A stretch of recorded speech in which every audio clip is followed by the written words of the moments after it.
ৰেডিয়াছৰ হেৰিলৈকে মই ক'লোঁ এটমিক ৰেডিয়াছৰ কনচেপ্টকেইটা আৰু different types of atomic radius metallic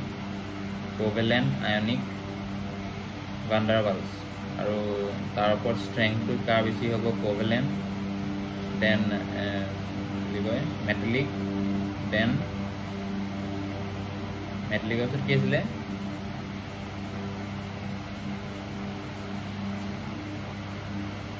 সবতকে স্ট্ৰেংথটো বেশি কোভেলেন্ট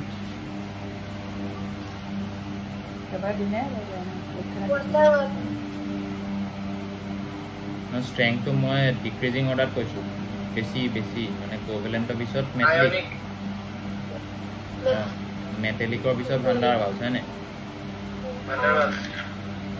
ভাণ্ডাৰৱালছ তাৰ পিছত আয়নিক ৰেডিয়াছ